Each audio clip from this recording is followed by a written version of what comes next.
हिंदुस्तान की कुछ ऐसी धार्मिक जगह जहां जाना, वहां के पिक्चर क्लिक करा करके अपने सोशल मीडिया पे अपलोड करना आजकल के हर युवाओं का फैशन बन चुका है। उन्हीं जगहों में से एक है श्री कृष्ण की जन्मभूमि मथुरा। अब जो मथुरा जा रहा है वो वृंदावन, गोकुल, बरसाना भी जरूर ही जाएगा, क्योंकि इन्हीं जगहों पे आप श्री कृष्ण की बाल्य अवस्था से वयस्क अवस्था तक की सारी लीलाओं को बारीकी से समझ सकते हैं। इस वीडियो में मैं आपको ये बताऊंगा कि आप मथुरा, वृंदावन जाके क्या क्या करें कि आपका ये ट्रिप यादगार रहे। एक दिन मैं अपने दोस्त के साथ प्लान करके घर से छुप छुपा करके पूरे एक दिन के बाद मैं पहुंच जाता हूँ मथुरा स्टेशन। अब क्योंकि मैं रात में पहुंचता हूं तो वहां के लोग बोलते हैं कि यहाँ 8 बजे के बाद सारी मंदिरें बंद हो जाती हैं। आप आज यहाँ पे आराम कर लीजिए, कल सुबह होते ही यहाँ से निकल जाइएगा। नहीं तो आप चाहे तो इस वक्त आप गोवर्धन पर्वत जा सकते हैं, जो कि यहाँ से 25 किलोमीटर की दूरी पे है। फिर मैं सोचता हूँ कि नींद तो मुझे आ नहीं रही, चलो चलते हैं गोवर्धन पर्वत ही। यहाँ स्टेशन से थोड़ी ही दूरी पर बस स्टैंड है और हर 10-15 मिनट में आपको गोवर्धन, वृंदावन के लिए इलेक्ट्रिक बसें मिल जाएंगी। किराया वही 30 से 40 रुपए था। फिर गोवर्धन पहुँचते पहुँचते मैं थक जाता हूँ। फिर मैं सोचता हूँ कि आज रात इधर ही स्टे करते हैं। अगर आपका बजट थोड़ा सा टाइट है तो आप यहाँ के एकता सेवा सदन डॉर्मेट्री में रुक सकते हैं। यहाँ आपको रूम्स और हॉल दोनों चीजों की सुविधाएं मिल जाएंगी। यहाँ आपको साफ ठंडा आरओ का पानी मिल जाएगा, टॉयलेट एकदम साफ सुथरे मिल जाएंगे और जिसका किराया मात्र 100 रुपए पड़ेगा। यहाँ आराम करने के बाद फ्रेश होकर के रात के 2:30 बजे मैं निकल पड़ता हूँ गोवर्धन पर्वत की तरफ। ये पूरे 21 किलोमीटर की यात्रा होती है, जिसको करने के लिए अभी मेरी थोड़ी सी हालत खराब होती है, क्योंकि मैं हाल ही में केदारनाथ से होकर आया हुआ होता हूँ। पहली चीज आपको ये ध्यान रखनी है कि आपको गोवर्धन पर्वत की परिक्रमा जरूर करनी है।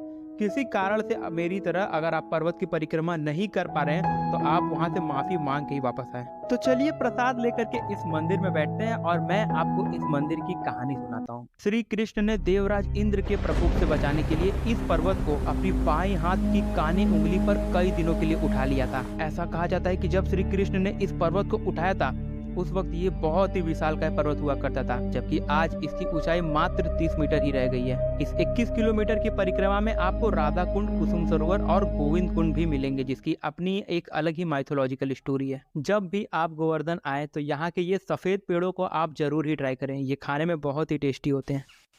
फिर लगभग सुबह 7 बजे हम लोग निकल पड़ते हैं वृंदावन की तरफ। गोवर्धन से वृंदावन के लिए आपको इलेक्ट्रिक बस और ऑटो दोनों ही मिल जाएंगी। दोनों का किराया लगभग 30 से 40 रुपए पड़ता है। वृंदावन में हम लोग सबसे पहले पहुंचते हैं प्रेम मंदिर। यहाँ सुबह सुबह ही काफी भीड़ लगी होती है, बट इस मंदिर की खूबसूरती शब्दों में बयान नहीं की जा सकती है। इटालियन मार्बल से बनी इस मंदिर को सुबह, दोपहर, शाम तीनों पहर देखने का अपना एक अलग ही अनुभव होता है। तो सबसे पहले मैं आपको इस मंदिर के गार्डन की छोटी सी झलक दिखाता हूँ। इस गार्डन में कृष्ण जी की सारी लीलाओं को बखूबी मूर्तियों के रूप में दर्शाया गया है। मूर्तियों का ऐसा रंग रूप कि आपकी नजरें हटेंगी ही नहीं। इन मूर्तियों की ऐसी नक्काशी कि आपको देख के लगेगा कि मानो अभी बोल ही पड़ेंगी। तो इस गार्डन के दर्शन हो गए, अब चलिए इस मंदिर के अंदर चलते हैं। इस मंदिर के अंदर की भी पूरी नक्काशी इटालियन मार्बल से की गई है। मूर्तियां मानो दूध से बनाई गई हों। इस मंदिर के अंदर लाइटों का भी बेहद ही बारीकी से इस्तेमाल किया गया है। इन दोनों चीजों का मिश्रण ही इस मंदिर को सबसे खास और सबसे खूबसूरत मंदिर होने का खिताब देता है। मंदिर के अंदर की दीवारों पर भी भारतीय कलाओं को भरपूर रूप से दर्शाया गया है। इस मंदिर में सबसे खास मुझे कान्हा की मूर्ति लगी। इनके नए नक्श और सौंदर्य के आगे इस पूरे जहान की खूबसूरती भी फीकी पड़ जाए। तो यार प्रेम मंदिर के दर्शन तो हो गए, अब हम लोग चलते हैं बांके बिहारी मंदिर में। प्रेम मंदिर से बिल्कुल सीधे तकरीबन 3-4 किलोमीटर की दूरी पर पड़ता है बांके बिहारी जी का मंदिर। ऐसी मान्यता है कि इस मंदिर में अगर आप 2 मिनट से ज्यादा बांके बिहारी जी की आंखों में आंखें डाल करके देख लेते हैं तो आपके साथ कुछ ऐसा हो सकता है जो आप कभी सोच भी ना सकते हो। इसलिए हर थोड़े देर पर इनकी मूर्ति के आगे एक पर्दा लगाया जाता है। इस मंदिर में आंखें बंद करके नहीं, बल्कि बांके बिहारी जी की आंखों में आंखें डाल के पूजा की जाती है। अब इस मंदिर में दर्शन करते करते 11:30 बज चुके थे। फिर मैं निकल पड़ता हूँ निधिवन की तरफ, जो कि यहाँ से आधा किलोमीटर की दूरी पे है। भाई यहाँ के जो पानी है वो थोड़े से खारे, और याद रहे निधिवन में आपको अपना फोन, कैप बहुत ही ध्यान से बाहर निकलना होता है। बंदर यहाँ पे कभी भी अटैक कर सकते हैं। सो बेसिकली ये बता रहे थे कि यहाँ पर 16,108 पेड़े हैं जो रात में यहाँ पे गोपियां बन जाती हैं। रात में यहाँ पे चींटियां पाताल में चली जाती हैं, पक्षी, बंदर यहाँ से बाहर निकल आते हैं। स्वामी हरिदास बाबा वृंदावन में आए, जिन्होंने राधा रानी और कृष्ण भगवान को यहाँ रास करते हुए देखा।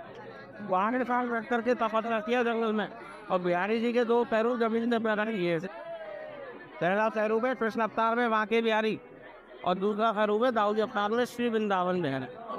भगवान कृष्ण द्वारका के राजा बने, और इस ब्रज भूमि वृंदावन के जो राजा हैं वो है वृंदावन बिहारी दाऊदी महाराज। उन्हीं के नाम से इस नगर का नाम रखा गया वृंदावन धाम। एक बार प्रेम से बोलो वृंदावन बिहारी लाल की।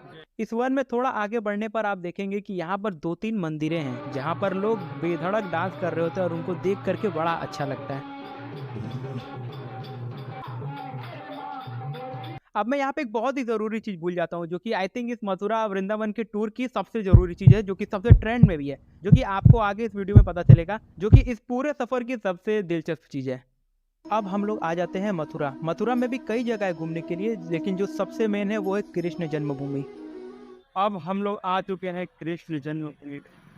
आई थिंक आप लोगों को एक बार इस जेल में ज़रूर जाना चाहिए जहाँ हमारे कान्हा का जन्म हुआ था। ये बहुत ही ऐतिहासिक जगह है हम हिंदुओं के लिए। तो यार मंदिर के अंदर फ़ोन वगैरह ले जाना अलाउड नहीं था। इसमें था बेसिकली जेल दिखाया गया है जिसमें वो पैदा हुए हैं, इस चीज़ को दिखाया गया है, और उनके बचपन की उनकी जो लीलाएं थी उस चीज़ को दिखाया। अब यहाँ से बाहर निकलते ही आपको बहुत सारे ऑटो वाले मिलेंगे जो कि 300 रुपये एक ऑटो का लेंगे और आपको गोकुल घुमा करके वापस ले आएंगे। हम 3 लोगों ने ऑटो शेयर की थी, तो हम लोगों का पर पर्सन 100 रुपये पड़ा। दोस्तों अभी हम उधर खड़े हैं जहाँ से नंद बाबा कृष्ण भगवान को यमुना पार करा करके लेके आए। ये वही नदी है। तो अब यमुना नदी को पार करके हम लोग पहुँचते हैं नंद बाबा के गाँव गोकुल। तो ये है वो घर जहाँ पर श्री कृष्ण का बचपन बीता हुआ है। चलिए इसके अंदर चलते हैं। वैसे अंदर आकर के सच में आपको ऐसा लगेगा कि हाँ श्री कृष्ण कभी यहाँ पर रहे होंगे, चोरी करके मक्खन खाते होंगे, यशोदा मैया का डांट खाए होंगे, ऐसी सारी चीज़ें लगेंगी आपको। और इस गली में भी घूमते हुए एक बार आपको ज़रूर ऐसा लगेगा कि हाँ कभी किसी ज़माने में भगवान श्री कृष्ण यहाँ पर घूमते रहे होंगे।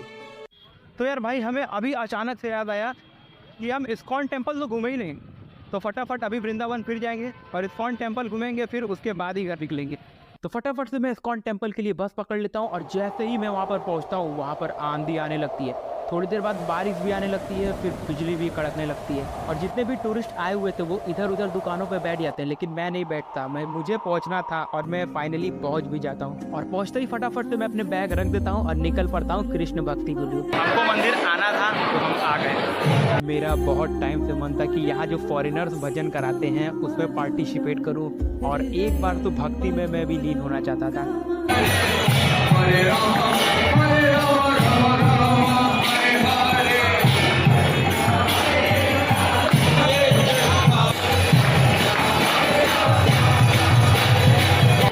मजे आ गए। यहाँ पे क्या ही खतरनाक डांस होता है यार। यहाँ पे कृष्ण कृष्ण अगर फील करना है तो इस टेम्पल में जरूर आना। इस टेम्पल में सबसे ज्यादा मजा आया था। तो चलिए मिलते हैं आप लोगों से नेक्स्ट वीडियो में। वीडियो अगर अच्छी लगी हो तो लाइक शेयर सब्सक्राइब करना मत भूलिएगा।